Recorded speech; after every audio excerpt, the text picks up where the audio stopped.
마음을 엽니다. 지평을 엽니다. 불통의 시대를 넘어 새로운 아침을 엽니다. 신율의 출발 새 아침. 신율의 출발 새 아침 3부 순서 광고 듣고 시작합니다. 차오르 정렬 2588 요즘 안전하고 괜찮은 대리운전 찾기 힘드시죠? 묻지도 말고 따지지도 말고 2588 불러보세요. 이 홍제동 김수미 허튼 말하지 않습니다. 잘생겼어 2588 잘생겼다 2588 가정의 달 5월 쉐보레 5대 차종과 함께하는 쉐보레 러브 패밀리 페스티벌. 지금 스파크, 크루즈, 말리부, 올란도, 캡티바 구매 시 최대 3년 무이자 할부 또는 최대 200만 원 할인. 혜택도 역대급. 5월 한 달간 일부 모델 제외 홈페이지 참조. Chevrolet. Find new roads. 신율의 출발 새 아침. 새정치민주연합에 대한 호남 민심 나날이 악화되고 있습니다. 그래서 동교동계 일각에서는 전직 의원들을 모아서 임시 전당대회를 열자는 얘기까지 나오고 있는데요. 또 새정치민주연합 전남도 의원들은 지도부 규탄 성명서를 발표하기도 했다고 합니다. 과연 이런 현상 어떻게 봐야 할지 새정치민주연합 중진 의원이시죠. 박주선 의원에게 관련 내용 입장 들어보겠습니다.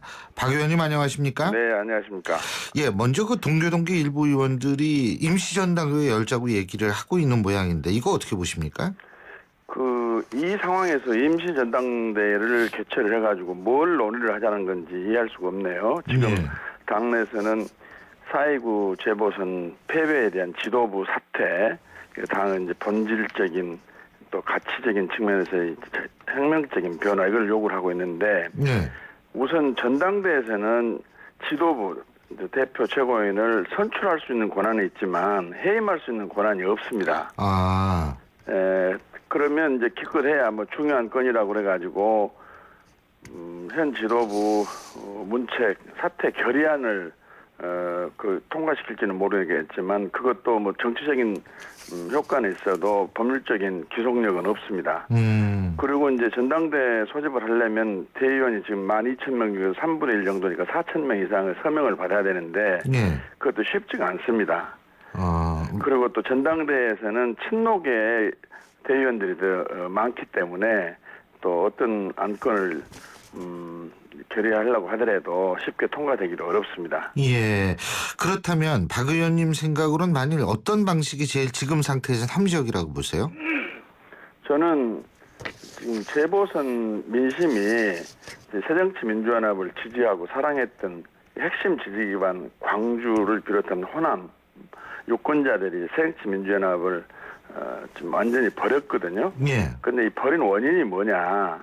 그것은 친노 패권의 정당에 대한 응징 그리고 친노 수장인 문재인 대표의 리더십에 대한 매서운 심판이다 이렇게 저는 평가를 합니다. 예. 그렇다면 이 원인 진단을 이렇게 했을 때 그 해답은 뭐냐 하는 것은 지도부 총 사퇴부터 출발해 가지고 친노 패권 정당 이미지를 불식하기 위해서 친노 계파를 해체 청산을 하고 예. 당의 본질적인 변화를 가져야 된다. 즉 중도 개혁 정당으로 가는 조치를 해야 된다. 예. 그래야 새정치민주연합의 장래와 미래는 엿볼 수 있다. 저는 그렇게 생각하고 있습니다. 예. 그런데 지금 친노 패권주의를 응징하고 문재인 대표의 리더십을 심판하는 그런 의미를 부여하셨는데요. 5월 18일이 다음 주 월요일이더라고요. 제가 달력을 보니까 5.18 때 문재인 대표가 지금 광주에 내려간다 이거죠. 그런데 중요한 것은 뭐냐면 정부 기념 행사에는 참석을 하는데 문제는 그 광주 시민단체 등이 이제 주관하는 이 옛 전남도청 앞에서의 기념식 여기는 안 가는 모양이에요. 예? 네.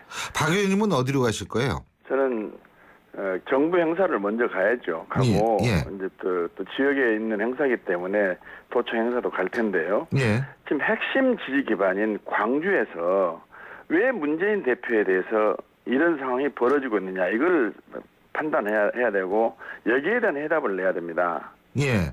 만일 5.18 그 저 시민단체가 주관하는 행사에도 문재인 대표가 참석을 한다라고 가정을 했을 때는 어떻게 보십니까? 굉장한 반발이 있을 거라고 보세요. 뭐 참석을 좀 거부하는 그런 움직임이 있기 때문에 예. 구체적으로 어떤 행태로서 이제 거부 의사가 표출이 될지는 그건 모르겠습니다만 그런 상황이라면 불상사는 사전에 서로가 막으려고 노력을 해야 되겠죠.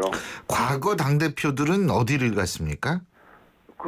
지금 5.18 기념식에서요, 임을련 행진곡을 5.18 행사장에서 재창을 했었는데, 이명박 정권 들어와가지고 합창은 가능하지만 재창은 안 된다 해가지고, 이제 그게 이제 시민단체를 중심으로 한 5.18 단체죠. 예.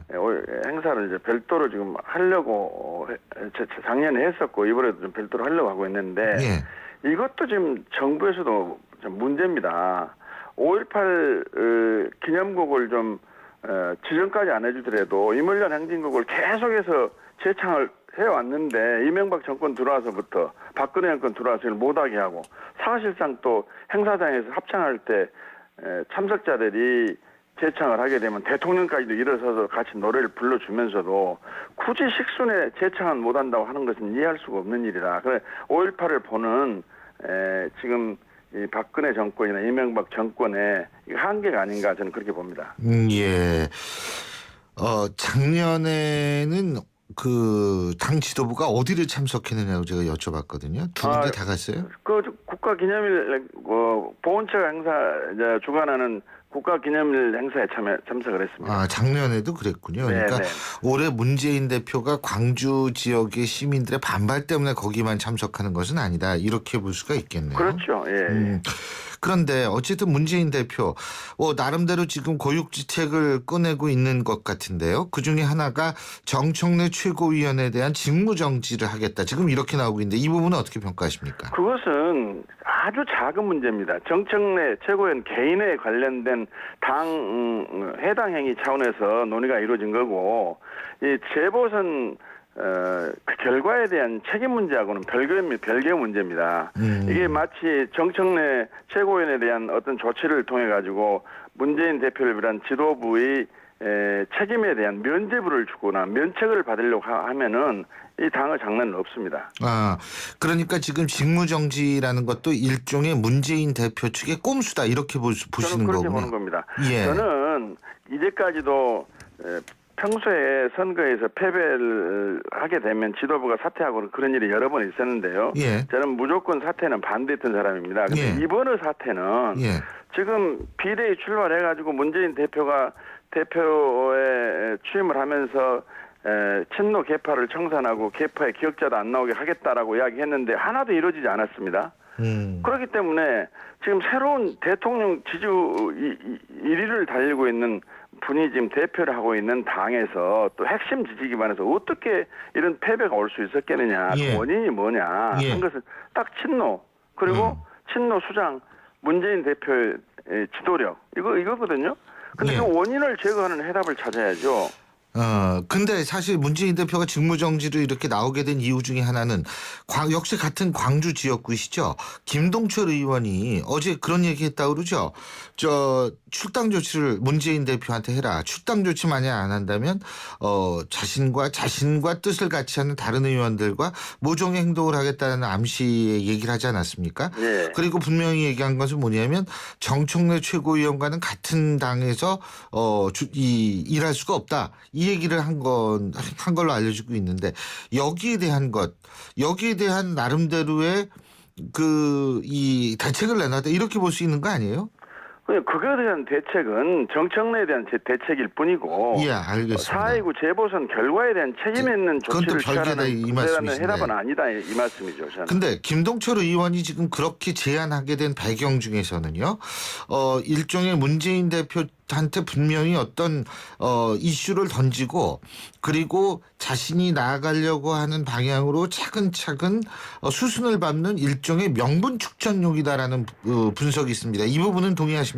정청래 의원의 막말 파동에 대해서 책임 있는 조치가 없다고 그래서 당을 떠나거나 또 어떤 특별한 국민들이 이목이 집중되는 행동을 한다는 것은 저는 명분이 그렇게 크진 않다고 봅니다. 재보선 결과에 대한 책임 있는 조치를 하고 당을 다시 살리는 조치를 안 했을 때 그 대안의 길을 모색하는 것은 국민들도 동의를 하고 이해할 수 있으리라고 생각이 되는데 예. 정청래 개인하고 같이 당을 생활할 수 없다고 그래가지고 당을 떠난다는 것이 그 무슨 그렇게 큰 의미가 있나요? 예.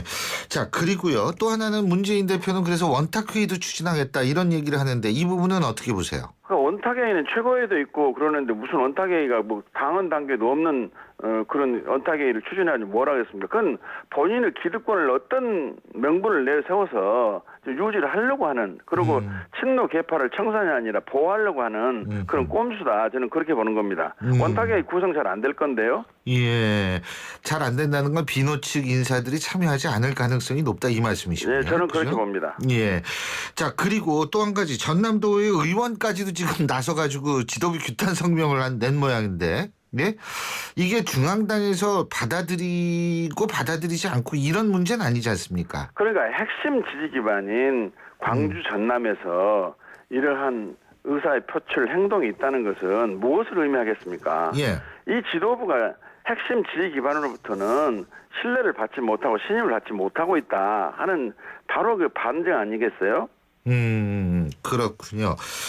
근데 뭐, 그 얘기는 좀, 손학규 전 고문 문제는 어떻게 보세요? 지금 천정배 의원, 그리고 이종걸 신임 원내대표 계속 손학규 전 대표를 강진까지 찾아가서 만나고 있고, 손학규 전 대표가 굉장히 지금 주목을 받고 있는 상황인데, 이런 부분은 어떻게 보십니까? 저도 연초에 예. 강진에 있는 손학규 대표 뵈러 가서 만나 뵀습니다. 뵀는데 예.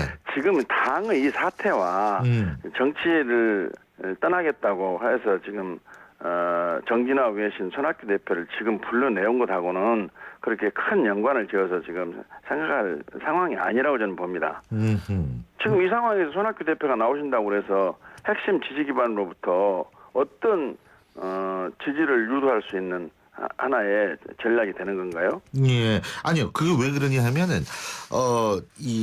조국 교수를 비롯해서 친노 진영들은, 결국 문재인 이외에 대안이 있겠느냐, 대안이 없는데 왜 자꾸 흔드느냐, 이런 논리를 내세우고 있기 때문에. 아니, 대안이라는 것은, 예. 그동안에 대선 주자 1위를 달리지 않는 다른 당 대표들도 많이 있었습니다. 그때 당 선거에서 다 이겼습니다. 당 안정을 기하고, 대통령 선거도 이겼습니다. 대선 주자가 이게 지금 꼭 당 대표만 돼야 되는 거 아닙니다. 그리고 대선 주자 여론조사 1위기 때문에 아무리 핵심 지지 기반 이 당을 사랑하고 지지하는 국민들로부터도 기득권을 내려놓으라고 하더라도 내려놔서는 안 된다. 대안이 없다는 논리로 엄호를 하고 비호를 하는 것은 이 당의 발전 가능성을 싹부터 지금 짓밟은 것이다. 저는 그렇게 생각합니다. 예. 그리고 지금 어쨌든 문재인 대표 같은 경우에는 대선 꿈을 꾸고 있는 것으로 알려지고 있는데 지금 이런 상황에 직면한 문재인 대표 앞으로 대권 주자로서 계속 지금 계속 완주할 수 있을 거라고 보십니까? 이런 상황이 계속 된다면은 예. 아마 큰 상처를 받는다고 저는 봅니다.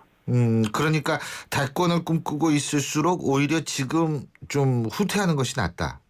저는 그렇게 봅니다. 예. 그리고 근데 제가 한 가지만 더 여쭙는 것이 여태까지 이렇게 쭉 프로세스를 보면은 친노 패권주의 말씀하셨는데 사람이 바뀐다고 해서 당의 주도권이 바뀌는 것 같지는 않았거든요. 우리 단순한 예로 김한길 안철수도 공동대표 체제에서도 사실상 다수를 차지하는 것이 친노였기 때문에 실제로 친노들에 의해서 두 공동대표도 결국은 이제 물러났습니다만 이런 일이 반복되지 않을까요? 문재인 대표만 나간다고 끝나는 건 아니지 않습니까? 아니 그래서 저는 문재인 대표가 나가야만이 친노를 해체를 하고 청산할 수 있기 때문에 그런 겁니다. 문재인 대표가 혼자 있더라도 친노만 지금 청산할 수 있다 한다면 굳이 예. 저는 문재인 대표 사퇴하는 소리 안 하겠습니다. 예. 그런데 친노에 의해서 선출되어진 당 대표 앞으로 대권 후보가 되려면 친노 힘을 도움을 받아야 할 당대표. 이래가지고 어떻게 친노를 해체를 하고 친노의 수장이라는 소리를 안 듣겠다라고 국민과 약속을 누가 믿어주겠습니까? 문재인 대표가 대표로 있는 한은 친노 청산은 불가능합니다. 예, 잘 알겠습니다. 예, 오늘 말씀 여기까지 듣겠습니다. 고맙습니다. 네. 예, 지금까지 사정치민주연합 박주선 의원이었습니다.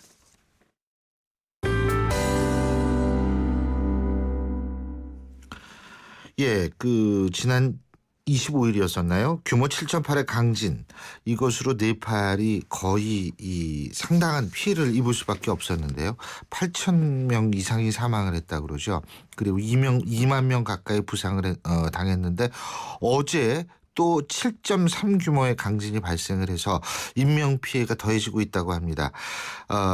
그동안 네팔 참사 현장에서 구호 활동을 펼쳐온 대한적십자사 긴급 구호 대장이시죠. 엄원길 대장 현지 연결해서 지금의 상황 직접 들어보겠습니다. 엄 대장님 안녕하세요. 네, 안녕하십니까. 대한적십자사 긴급 구호 대장 엄원길입니다. 예, 지금 엄 대장님이 계신 데가 어디죠? 저는 최초 그 지진 진앙지 고르카 지역과 또 피해가 가장 컸던 이번에 1차, 2차 연이어서 피해가 가장 컸던 신드팔 쪽, 예, 초따라 지역 등을 지금 양쪽으로 주로 다니고 있고요. 예, 그래서 오늘은 지금 제가 세 번째로 피해가 컸던 지역인 다징 걸레지라는 어몽길 인문재단에서 그 5번째 학교 지역 그쪽 지역에 구호 문자를 가지고 나가려고 할 예정입니다. 그렇군요. 어제 2차 강진이 엄습했을 때 엄원길 대장께서는 그 피해, 그러니까 그 강진 발생 지역 아주 인근에 계신 걸로 알고 있는데 맞습니까? 네, 맞습니다. 저는 어저께 한 6시간 반 정도 카트만두 출발해서 제가 방금 전에 말씀드렸던 고르카 최초 지진의 진앙지인 고르카 지역, 고르카 만드레 지역에 네.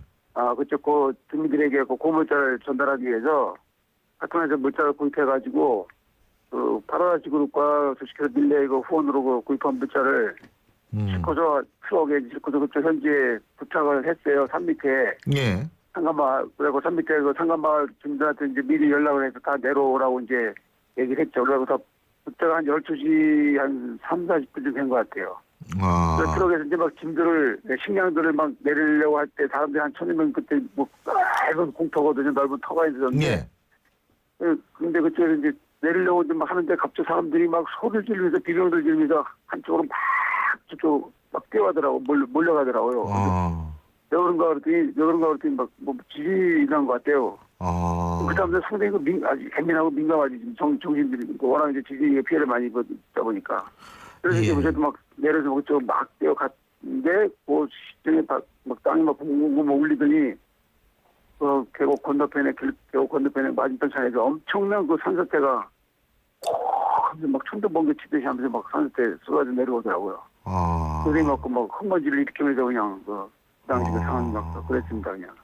그게 주민들이 1,000여 명이 그때 계곡 아래 불러내렸기 때문에 다행히 그 사람들이 고물자 때문에 이제 넓은 산 밑에 넓은 공터로 내려오라고 해서 모여쓰기에 졌기 때문에 다행히 2차적인 피해는 없었던 것 같아요.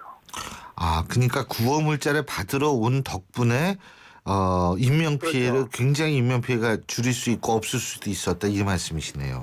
네, 만약에 그분들이 어저께 그런 상황이 아니었으면 마을에 상간마을에 그렇죠. 마을에 집들 근처에들 있었을 거 아니겠습니까? 그랬으면 아마 또 다른 피해가 일어나지 않았을까 생각하는 거죠. 엄 대장님 그쪽으로 해서 산 많이 올라가셨지 않습니까? 네, 그렇죠. 이제 네팔 히말라야 쪽에 그렇죠. 8,000m 그러면 많이 도전했었죠. 예. 이 지진 때문에 거기가 많이 변했겠네요. 과거 올라가시던 기억하고 비교해 보시면. 그쪽 특히 이제 에베레스트 지역이 어저께 지진이 2차 지진이 일어났던 그쪽 에베레스트 남체라는 3,400한 20m 되는 설파들의 고향이라고 할 수 있는 옆 지역인데요. 쿤보 히말라야 지역인데. 때는 그쪽에 옛날에 85년부터 제가 에베레스트 등반하기 위해서 그쪽 쪽을 많이 갔는데. 예. 어저께 그쪽 남테란 지역의 실천사 지진이 그쪽에 진원지면서 인근에 있는 신트팔촉 초따라 지역이 1차 때도 심하게 지진 피해가 입었는데 두 번째 역시 이번에 어저께 또 지진에 두 번째 2차 지진도 심하게 쪽을 지진을 받아가지고 상당히 피해가 컸던 것 같습니다. 그쪽 지역에 인명 피해도 많고요. 예. 부상자도 많이 발생하고. 예. 그렇군요. 지금 구호 활동하시면서 제일 필요한 게 어떤 겁니까?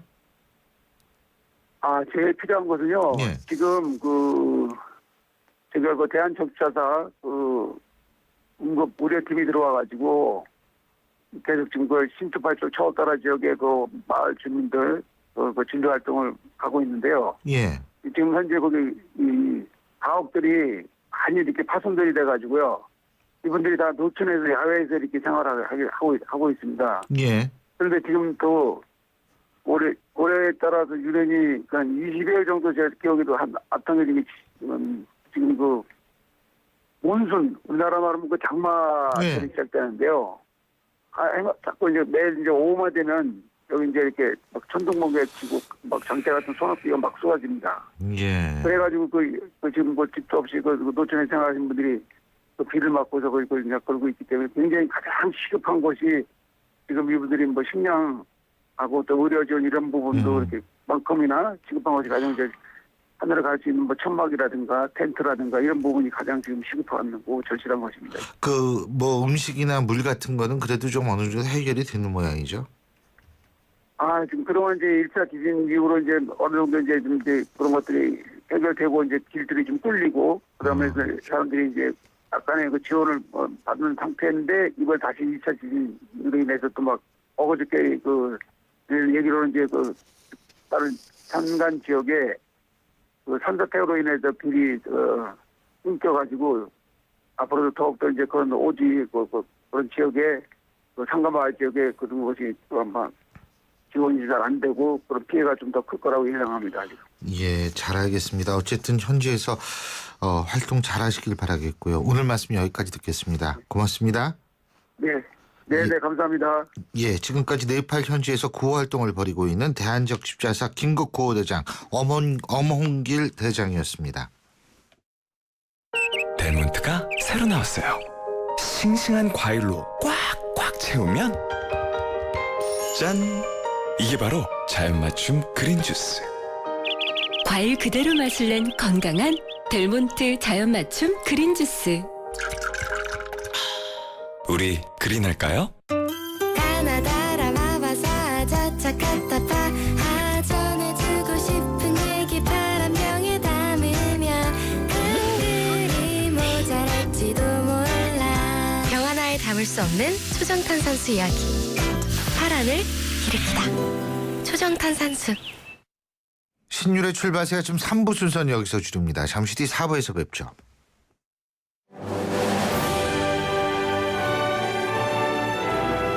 (2015년) 올 여름 영국 옥스퍼드에서 개최되는 국내 유일한 영어 캠프를 만나보세요. YTN 라디오가 주최하는 옥스퍼드 영어 캠프는 자녀들의 영어 실력을 한 단계 끌어올려 드립니다. 캠프가 끝난 뒤에는 서유럽 투어의 기회도 누리실 수 있습니다. 영국 옥스퍼드에서 체험하는 YTN 옥스퍼드 영어 캠프. 자세한 문의는 웹사이트 ytncamp.com이나 02-723-0550에서 확인하실 수 있습니다.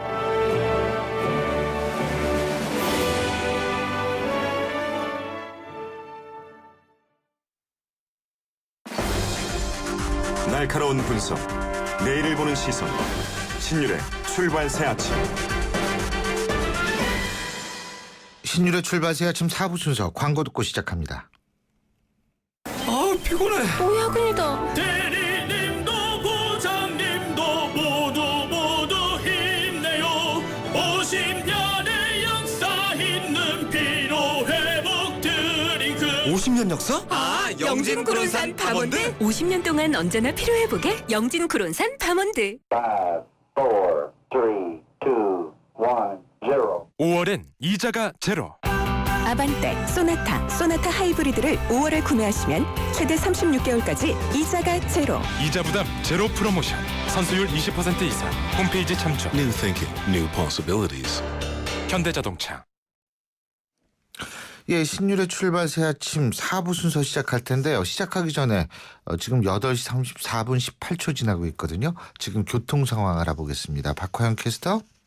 네, 출발 새 아침 교통정보입니다. 파란 하늘만큼 상쾌한 아침, 막힘없는 하루로 시작되었으면 좋겠지만 출근길은 어김없이 차가 많습니다. 경기도 지역 309번 지방도로 위로는 사고까지 나서 더 어려운데요. 의왕 나들목과 요금소 사이로 전복 사고가 나서 더디 개진합니다. 반대 봉담 쪽으로도 서수원 나들목에서 천천 나들목까지 밀리고 있고요. 분당 내곡간 도시고속화도로 따라 서울 가는 길 성남 시흥동 사거리에서 개포 쪽으로 밀려 있습니다.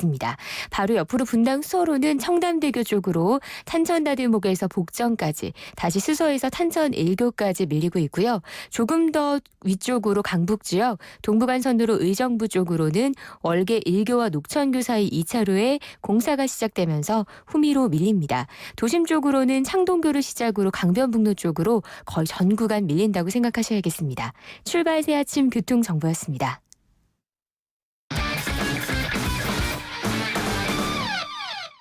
스포츠 소식 알아보겠습니다. 최동호 스포츠 평론가 전화 연결되어 있습니다. 안녕하십니까? 예, 안녕하세요. 예. 박태환 선수가 수영장 못 구했다는 얘기 우리가 얼마 전에 했잖아요. 그죠? 예, 그렇죠. 근데 결국 수영장을 구하긴 구한 모양이에요. 예, 그렇습니다. 이 잠실에 있는 올림픽 수영장 있죠. 이 올림픽 수영장에서 훈련을 하기로 결정을 했는데 이 국민체육진흥공단이 올림픽 수영장을 관리를 하는 책임이 있거든요. 근데 어제 이 박태환 선수가 개인 자격으로 수영장 이용하는 것은 문제가 없다라고 입장을 밝혔습니다. 이 박태환 선수는 이 올림픽 수영장에서 일반인 수영 회원을 모집할 때 일반인으로 등록을 해서 이 스승이었던 노민상 감독이 운영하는 수영 클럽에서 훈련을 계속할 계획입니다. 예, 그렇군요. 자, 박태환 선수가 말이에요. 예. 일반인 수영 회원을 모집할 때 일반인으로 등록을 해가지고 해야 되는 거죠? 예, 그렇습니다. 현재 이 금지약물 복용 때문에 징계를 받고 있죠. 그래서 이 수영연맹으로부터 일체의 지원을 받을 수가 없습니다. 예. 또 연맹이 지원하는 이 선수들이 훈련하는 이 50m 레인에서도 훈련할 수가 없기 때문에 이 잠실 올림픽 수영장을 찾게 됐는데 잠실 올림픽 수영장의 50m 레인은 선수들과 일반인이 함께 사용을 합니다. 그래서 이 박태환 선수가 개인 자격으로 이 회원 모집할 때 등록해서 개인 훈련을 하게 되는 겁니다. 그렇군요. 그럼 일반인들하고 같이 수영을 하게 되는 거네요? 예, 그렇습니다. 일반인들의 반응이 좋다 그래요. 일반인 입장에서는 반응이 당연히 좋죠. 박태환 선수를 보는데 그 반응이 나쁠 수가 있어요? 예. 예. 전부 비껴주고 그러겠네요. 그러면. 예, 그렇게 좀 배려는 있겠죠. 그렇군요. 자, 어제 KBO 리그에서 하나가 선수 삼성을 이겼죠. 예. 이럴 때는 대열을 낚았다. 이렇게 얘기를 해야 되는 건가요? 예, 맞습니다. 월척 대열을 잡았죠. 왜냐하면 이 삼성이 지금 선두를 달리고 있는데다가 이 확실히 우승 전력을 보유한 팀이기 때문에 하나가 대열을 잡았다라고 할 수가 있겠는데 어제 승리는 팀 분위기가 동반해서 상승하는 1승 이상의 효과가 있었다고 볼 수가 있겠죠. 이 김성근 감독이 초강수를 뒀습니다. 예. 이 선발로 나왔던 안영명 선수가 2회를 마치고 강판당했거든요. 예. 그 이후로 무려 8명의 투수를 마운드에 쏟아부으면서 삼성을 5대4 한 점 차로 따돌렸거든요. 이 묘하게도 지난해까지 삼성 유니폼을 입었던 권혁 선수가 어제 하나에서는 승리 투수가 됐습니다. 예, 그렇군요. 롯데도 1승 챙겼다 그러더라고요. 예, 이 롯데도 어제 넥센전에서 5대4 한 점 차로 승리를 했거든요. 이 8회 말까지 이 4대4로 맞섰는데 8회 말 1사 3루에서 임재철 선수가 스퀴즈 번트로 결승점을 뽑아냈습니다. 이 스퀴즈 번트는 이 주자가 3루에 있을 때 득점을 하기 위해서 이 번트를 시도하는 건데요. 보기에 따라 달라질 수도 있겠죠. 아주 힘들게 뽑았다고도 할 수가 있겠고 상대의 허를 찔렀다고도 볼 수가 있겠는데 어제 이 롯데가 한 점 차로 승리하면서 6연패에서 탈출했고요. 이 광주에서는 기아가 KT 3대2로 이겼습니다. 어제 경기 전부 다 한 점 차로 끝났고요. 예. 나머지 두 경기는 비가 와서 모두 취소됐습니다. 아, 그렇군요. 그리고 이건 무슨 얘기예요? 축구 대표팀이 다음 달에 미얀마하고 2018 러시아 월드컵 아시아 지역 2차 예선을 치르는데 원래 경기 장소가 미얀마였었는데 태국 방콕으로 이게 바뀐 모양이에요? 예? 예, 그렇습니다. 이 월드컵 2차 예선전이 홈앤드 어웨이거든요. 예.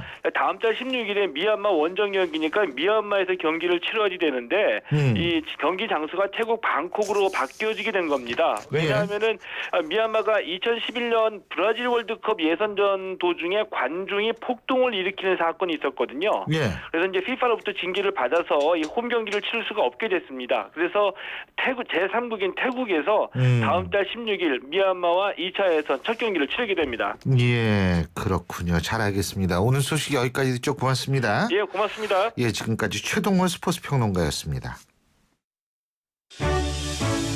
역사의 시선으로 뉴스를 읽어봅니다. 히스토리 뉴스.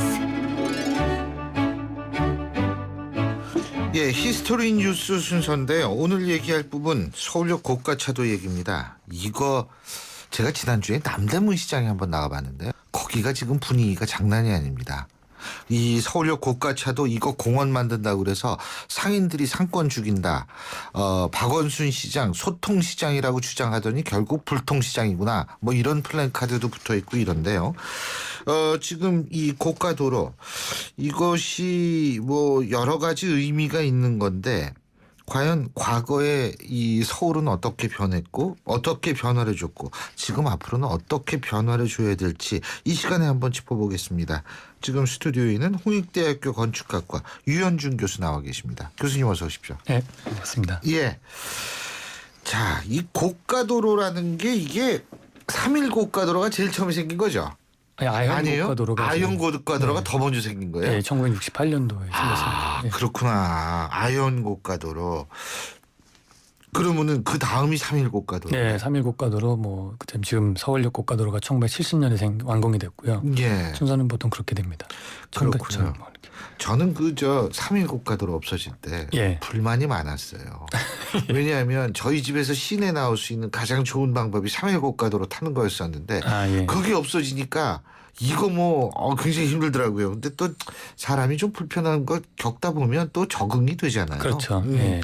근데 서울역 고가도로 이거는 언제 만들어진 거? 아까 몇 년? 1970년도에 완성이 됐습니다. 예. 아, 이거 지금 안전등급이 D등급이라 그러죠? 예, D등급입니다. 예. 수명이 다 된 거예요? 뭐 그렇다고 볼 수 있죠. 우선 D등급이면 거의 대피해야 되는 정도 수준으로 판단. 대피요? 예, 그러니까 근데 이제 우리나라가 좀 약간 그 안전등급에 대해서 아파트 재개발이라든지 이런 데서는 좀 어떤 때는 좀 심하게 하기도 하고 어떤 때는 완화하기도 하니까요. 정확하게 어떻게 판단하기는 좀 어렵습니다. 대피가 필요한 시설에 공원을 만들어도 되는 겁니까? 그러니까 이제 그 부분이 정말 D등급인지 아니면 이전에 정말 철거를 목적으로 D등급이라는 거를 그 어떤 허가장 같은 거를 발급한 것처럼 한 건지는 다시 한번 검토를 해봐야 될 것 같긴 합니다. 아니 그 서울시에서 네. D등급 때렸을 거 아니에요? 예. 예? 보강은 필요합니다. 그럼 나가지고 공원을 네. 그 위에 만들겠다 막 거기에다가 뭐죠? 이 겨울에는 난방 시설도 깔고 네. 뭐 나무도 심고 이러겠다는 거 아니에요? D등급짜리에다가. 그렇죠. 예. 그거 참 희한한 얘기네. 예. 근데요. 고가도로 주변에 땅값이 낮다. 진짜예요? 예, 맞습니다. 고가도로 주변에 났습니다. 왜 그래요? 햇빛을 가리니까요. 햇빛을. 네, 그리고 고가도로가 생기면은 거기에 고가도로를 받치는 교각들이 내려오잖아요. 그럼 시민들이 막 걸어다니는 사람 입장에서 봤을 때 건너편 길이 안 보이게 되죠. 그러면은 그만큼 이게 반쪽짜리 거리가 되면서 답답한 느낌도 들고. 예. 그러니까 여러 가지로 봤을 때 환경이 안 좋아지는 게 사실입니다. 환경이 안 좋아진다. 예. 하지만은 그럼에도 불구하고 옛날에 말이에요. 3일 고가도로 그 밑에 황학시장도 있고 그랬죠. 예, 그랬죠. 이 땅값은 내리는지 모르지만 경제 활동은 기가 막히게 됐던 것 같은데. 아마 그 이유는 그 고가도로 밑에 공간들이 비어 있게 되는데 그거를 창고라든지 주차장 같은 걸로 활용해서 쓸 수 있었기 때문에 도심 속에서는 사실은 쉽게 찾을 수 없는 그런 빈 공간들이 고가도로 밑에는 자연스럽게 생기거든요. 주인 없는 땅이죠. 그렇죠. 그러니까 그것들을 그 시장 사람들이 황학동 시장이라든지 청계천 상가 사람들이 막 자기에 맞게끔 이용을 하면서 그러면서 경제 활동이 오히려 더 활발해졌던 걸로 볼 수 있죠. 그러니까 경제 활동이 활발해졌다. 지금 경제가 안 좋다고 그러는데 네. 이 서울역 고가도로가 만일 철거가 됐을 경우에 남대문 시장의 피해가 크다고 보십니까? 저는 오히려 더 좋아질 것 같다고 생각을 합니다. 왜요? 왜냐하면 그 지금까지 고가도로 같은 경우에는 교통 이동 중심으로 생각을 했었잖아요. 그러니까 어떻게 하면 A에서 B로 빨리 이동할 수 있는 것인가 그 방법으로 고가도로가 됐다면은 지금 계획안 같은 경우에는 장소를 만들겠다는 거거든요. 그러니까 그곳에서 또 다른 부가가치를 만들 수 있고 그 토리스트 어트랙션이 될 수 있는 장소를 만들겠다는 거니까 관광객을 끌어들일 네. 수 있는 장소를 만든다는 거니까. 특히나 그 지역 같은 경우에는 서울역 앞에 광장도 있고 서서문 역사공원도 만들어질 거고요. 남산 남대문 시장 이런 요소들이 되게 굵직굵직한 것들이 많은데 그게 지금 그 앞에 엄청나게 큰 차선으로 이렇게 4등분돼 있어요. 근데 그거를 역사공원을 잘 만들면은 그것들 이렇게 시너지 효과를 만들 수 있는 공원을 잘 만들면. 공원을 잘 만들면. 아니 근데 제가 한 가지 진짜 궁금한 게 자꾸 공원 말씀하시니까 자꾸 그 생각이 나는데 D등급짜리라며요. 근데 얼마 전에 시민들한테 개방했잖아요. 그렇죠. 그래가지고 막 위에서 사진 찍어보니까 그냥 빠글빠글하게 사람들 막 있는데 그 사고라도 나면 어떡할 겁니까? 그러니까 그 정도 그 D등급으로 나왔다고 하더라도 그 안에서도 약간 여지는 두고서 D등급을 매긴 것 같아요. D등급 안에서도 아주 위험한 D등급이 있을 거고 좀 괜찮은 D등급이 있을 텐데 제가 판단하기에는 아마 그 당시에 그 서울역 고가도로 철거를 해야 된다는 그 오세훈 시장 시절에 이미 방향이 설정이 됐기 때문에 약간 좀 더 이렇게 뭐랄까요 좀 깐깐한 눈으로 그 등급을 매기지 않았나 하는 생각이 듭니다. 그렇군요. 근데 서울역 고가도로 이게 지금은 그러니까 그 어느 쪽이라 그래야 되나 명동 쪽인가요? 이쪽에서 이제 쭉 나와가지고 신세계백화점 건너가지고 그 고가 타는 거 아니에요? 그러면 그게 만리동 쪽으로도 빠질 수도 있고 뭐 이렇게 되는 거 아닙니까 지금? 근데 이 역할이 지금 대체를 뭐 서울시에서 하겠다는 거예요? 네, 지금 뭐 우회도로를 만들겠다 뭐 이렇게 얘기를 하고 있는 거죠. 우회도로? 그게 하루에 차량 통행량도 상당했던 걸로 알고 있는데. 네, 지금 뭐 하루에 5만 대 정도 이상이 소통을 하는 걸로 돼 있고요. 근데 이제 좀 큰 그림에서 본다면은 도시는 하나의 유기체와 같아가지고요. 그 도로는 거기에서 혈관하고 비교될 수 있거든요. 그럼 어느 한 곳이 막히면은 다른 곳이 루트로 뚫려. 우리가 아는 뇌에도 피가 많이 공급이 되지만은 그쪽으로 혈관이 보통 3개 정도가 메인 라인이 있거든요. 민간인들 중에는 살다 보면 하나가 막힌다고 그러더라고요. 그럼 나머지 2개로 또 쓰는 거예요. 근데 지금 만약에 고가도로가 막히게 되면은 아마 다른 부분들이 활성화된다든지 아니면 차가 많이 막히면은 또 그것을 그냥 통과로 쓰던 다른 차량들이 좀 다른 우회 루트를 찾는다든지 그런 식으로 해서 이제 시간이 지나면 어느 정도는 적응이 될 거라고 생각을 합니다. 적응이 되겠죠. 네, 뭐 그 말씀하신 대로 그 와중에서 사실은 피해 보는 사람들은 분명히 생깁니다. 거기서 예를 들면 누가 피해 볼까요? 뭐 거기 꽃 도매 시장에 계신 분들이 뭐 물건을 나를 때 시간이 확실히 그 몇 분 더 늘어난다든지 그게 뭐 5분 걸리던 게 한 10분 걸리게 된다든지 그러면은 이분 입장에서는 하루에 10건 할 수 있는 걸 5건밖에 못 하게 되니까 뭐 이런 것들이 좀 아무래도 큰 피해는 있겠죠. 그런 분들은. 근데 이거 제가 아까 자꾸 공원 얘기를 하니까 궁금해서 그러는 게 뭐 미국의 뉴욕의 하이라인 파크인가요? 뭐 이거 보고서 본 떠가지고 그냥 또 안 베끼는 건 아니지만 만들겠다는 얘기인데 이 고가도로를 공원으로 만들면은 그 정도의 순기능이 있는 겁니까? 아무래도 순기능은 있게 마련이죠. 공원이란 지금 좀 약간 고가도로를 공원으로 만드는 거는 좀 상징적인 의미가 있습니다. 그냥 기존의 고가도로가 만들어진 이유가 자동차 순환을 위해서 만들었다면은 자동차 중심의 도로의 그 도시 구조에서 사람이 중심으로 된다는 그 큰 의미가 있고요. 그리고 다른 공원하고는 달리 고가도로 위에 공원을 만들면 하늘이 좀 가까워지죠. 그러니까 다른 빌딩 숲이 높아지면서 사람들이 사실은 빌딩 숲의 그림자에서 주로 생활을 했고 햇빛이 잘 드는 가운데 도로 가운데는 자동차한테 뺏긴 거잖아요. 사실은 현대 도시가. 그러니까 사람들은 다 그 빌딩 쪽으로 붙어서 인도로 걸어 다니게 되는데 고가도로에 만약 공원이 생긴다면은 햇빛도 잘 받을 수 있고 전망도 좋고 그러니까 기존에 약간 뭐 다른 그 건물이 들어서기 이전에 자동차가 도시를 지배하기 이전에 어떤 체험을 할 수 있게 되니까 좀 그런 부분에서는 좀 다르죠. 그게 이제 인간주의, 인간 본성으로 돌아간다는 그런 의미의 그런 의미를 부과하기는 뭐 가능할지는 모르겠지만 중요한 건 먹고 산다는 의미에서 아까 말씀하실 때 이제 그런 문제가 발생을 하는 이유가 자 우리가 그 청계천 개발할 때 네. 이명박 당시 서울시장 네. 여러 가지 약속을 하고서 네. 청계천 개발을 했어요. 예, 예. 그런데 사실 지금 네. 청계천에서 일하시고 공부상 가시던 분들이 지금 굉장히 어려움에 빠지고 있거든요. 그렇죠. 사실은. 예, 맞습니다. 우리가 그런 사례가 이미 있습니다. 예. 그리고 그때 밀어붙이기식 뭐 이런 거라는 얘기를 한 적이 있어요. 예, 예. 자, 그렇다면 지금에 있어서 이 뭐 공원 만든다고 얘기를 하는 거 네. 박원순 시장 체제 하에서의 그런 얘기는 어떤 그 소위 말해서 그 일을 추진 과정에 있어서의 여론 수렴 과정이라는 정통성 있는 절차가 제대로 지켜지고 있는가를 우리가 판단을 해봐야 될 것 같은데 어떻게 보십니까? 사실 좀 그 부분에 있어서 좀 더 시간이 많이 필요하지 않나 생각은 듭니다. 도시 재개발을 할 때 말씀하신 대로 중요한 부분이 사실 뭐 거기 위한 그 좋은 공간 환경 만드는 것도 있지만은 기존에 있었던 그 비즈니스 생태계를 유지하는 것도 중요한 팩터거든요. 그 비즈니스 생태. 예. 와, 단어 선택이 탁월하셔. 맞아, 그거죠. 예. 그러니까 그거 마치 갯벌과 같이 그 안에서 보이지 않게 이렇게 만들어져 있는데 그거를 같이 밀어버리면은 그 생태계가 분명히 파괴가 되죠.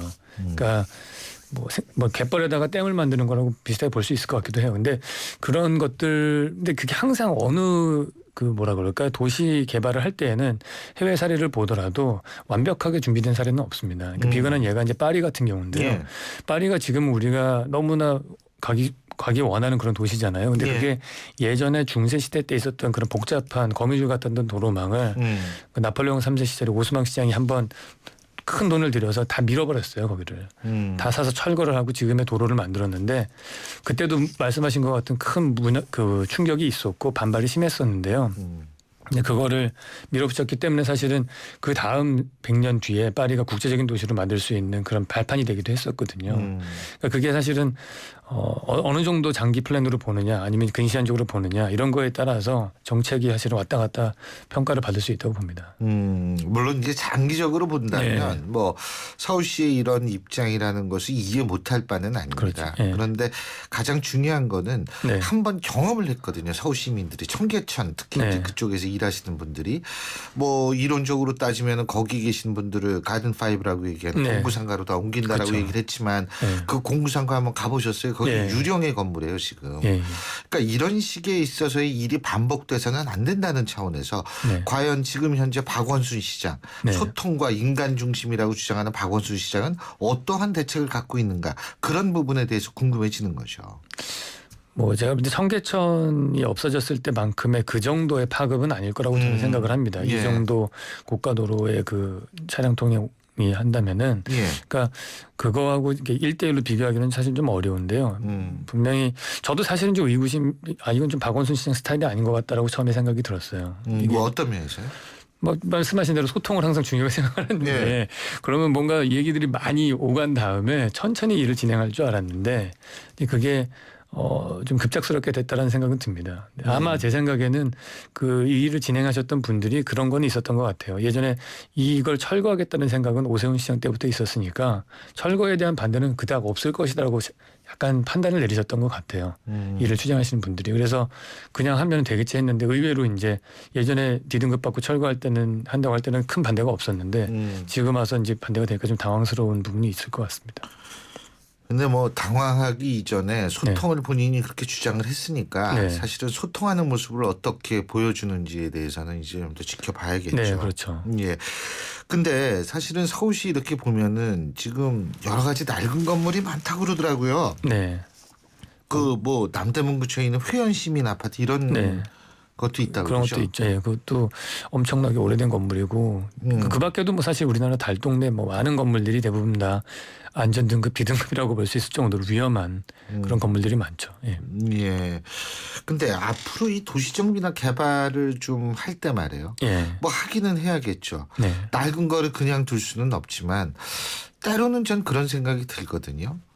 이 역사라는 것은 사실은 계속 이 보완하면서 함께 가야 될 존재지 낡았다고 없애는 그런 과정을 우리가 역사라고 부르지는 않는다는 생각을 가끔 하는데 어떤 방식으로 해야 된다고 보십니까?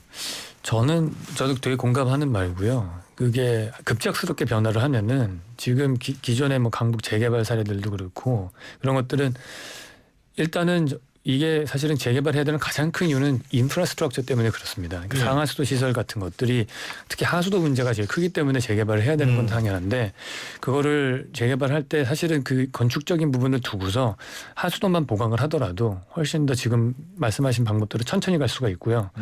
가장 중요한 거는 토목이 먼저 들어가서 땅의 모양을 바꾸는 거는 그냥 쉽게 해서는 안 된다고 생각을 합니다.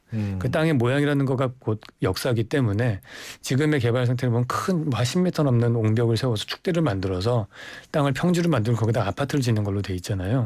그런 방식이 아니고 땅을 유지를 한 상태에서 점차적으로 개발을 해야 되는 거죠.